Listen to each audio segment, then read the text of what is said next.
She's saying that. Let's go back to the whale shark. I know. Can you eat it? I hope you can eat it. If it's something that big, Well, you can feed a whole though. village. Weird. That's amazing. That's 37 feet, you said? 39. 39 and feet. 7 Tons. You can hardly. That's the biggest It fish. was this big. What is the biggest fish you've ever caught, Tim? You've been out. 38 feet. So 8.5 close. tons. Oh, yeah. Could you eat it? And I caught it on like 4-pound tests. Okay. Really had to fight it for a while. Nobody saw it though, and he threw it back. Exactly. Didn't have my camera. I'll say probably about a Grand Rapids police officer getting a national award tonight for his quick actions on the day Roderick Dantzler went on a killing spree. Officer Michael Wertelman will receive the 2011 Hit of the Year award. Wertelman deployed the stop sticks that took out Dantzler's front tires during that high-speed chase on the July afternoon. The company that makes the tire spikes says stop sticks are used by more than 200,000 officers around the world, with 18,000 successful stops since 1993. Officer Wertelman is a 13-year veteran of the GRPD. He is assigned to the South Service area on the night shift.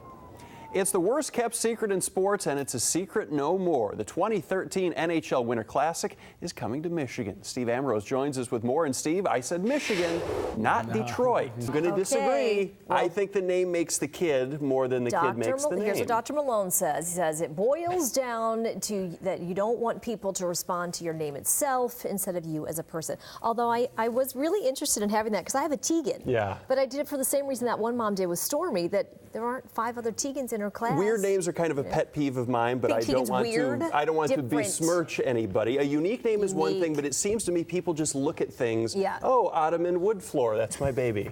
You know, it just seems they make things up. We'll be right back.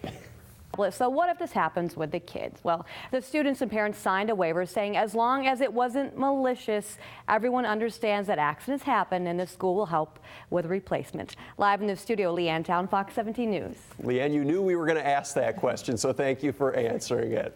Well, staying with technology, a new cell phone app aims to keep drivers from texting while behind the wheel. The Distracted Driver app blocks access to text messages and emails while the car is going faster than 15 miles an hour. Its development comes on the heels of a Department of Transportation report which showed just how deadly distracted driving can be. Much of that report focused on the dangers of texting. The app is free to download but comes with a $9 a month fee. I've learned more in the last minute and a half about all of that. That's so interesting. The exhibit runs through June 10th. You can see more clips from the tour this morning at fox17online.com. Click on the morning news tab and then go to Emily's page. You know, I ushered a Bob Hope performance when I was in college. I did not know that. Yeah, he played the Breslin Center back in 91 or 92. And yeah, I did that, so I can say I saw Bob Hope. And you got to, when you would do that, because you always got to stay and see the shows? Yeah, oh yeah. That's great. Yeah, that's the only reason I did it. It wasn't for the $10 an event. I love that. A Van Buren County man missing since last Thursday has still not been found, and police continue the search. 57-year-old Terry Flanagan lives at the Beacon Services Adult Foster Care Facility, suffers from mental illness. He was last seen at the Comfort Inn Suites near South Haven Thursday morning, wearing a black and gray coat and blue jeans. Flanagan requires daily care and medications and is described as a white male, 6'1", 290 pounds, with a balding head and patches of gray hair. If you have any information, contact the Van Buren County Sheriff's Department at the number on your screen. All right, we were just dancing and you just saw the commercial, so let's tie it all together. He's lived La Vida Loca, and tonight Ricky Martin is living La Glida Loca. I love it, and he is also impressed by the young actors on the show. We are learning tonight that a Michigan State University sophomore from the Grand Rapids area has died. Now, health department officials are trying to determine the cause. MSU Public Relations tells us 19-year-old sophomore Carly Glynn was taken to the hospital late last night and passed away a few hours later. Officials with the Ingham County Health Department and MSU's University Physician's Office are investigating bacterial infection as a possible cause, which raises the possibility of meningococcal disease or bacterial meningitis.